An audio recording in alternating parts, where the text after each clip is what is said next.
Cutie খুব মনোযোগ দিয়ে টিভি দেখছিল। এর মধ্যে তার আম্মু তাকে বলল, কিউটি একটু পানি নিয়ে এসো তো, আমি একটু পানি খাবো।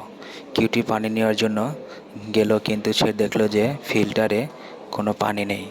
তারপরে সে ফিল্টার অনেক চেষ্টা করলো, পানি নেই। পরে সে একটি কাগজে যে লিখলো যে, আম্মু ফিল্টারে তো পানি নেই, আমি বাইরে থেকে পানি নিয়ে আসতে যাচ্ছি, তুমি একটু ওয়েট করো। এই বলে সে একটি গাড়ি নিয়ে এবং পানির বোতল নিয়ে সে রওনা দিল। রাস্তায় যেতে দেখলো যে কিছু মানুষ ময়লা ডাস্টবিনে না ফেলে বাইরে ফেলতেছে এবং সবাক হয়ে দেখলো। পরে একটা বাচ্চা এসে ময়লাগুলো ডাস্টবিনে ফেললো, সে গেল বাচ্চাটির সাথে ময়লাটিকে হেল্প করলো। তারপর কিটি আবার তার গাড়িতে ফিরে গেল। তার গাড়িটি নিয়ে সে যাচ্ছিল পানি নিয়ে আসার জন্য। যাওয়ার সময় রাস্তায় দেখলো যে একটি গর্ত, সেখানে একজন বয়স্ক মানুষ হেঁটে যাচ্ছিল এবং একজন কুকুর নিয়ে হেঁটে যাচ্ছিল।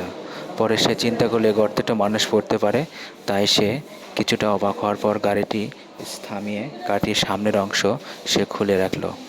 রাখার পর সামনের অংশ সে খুলে ওই গর্তে রাখলো এবং বোতল সহ সামান্য অংশটি সে নিয়ে যাচ্ছিল।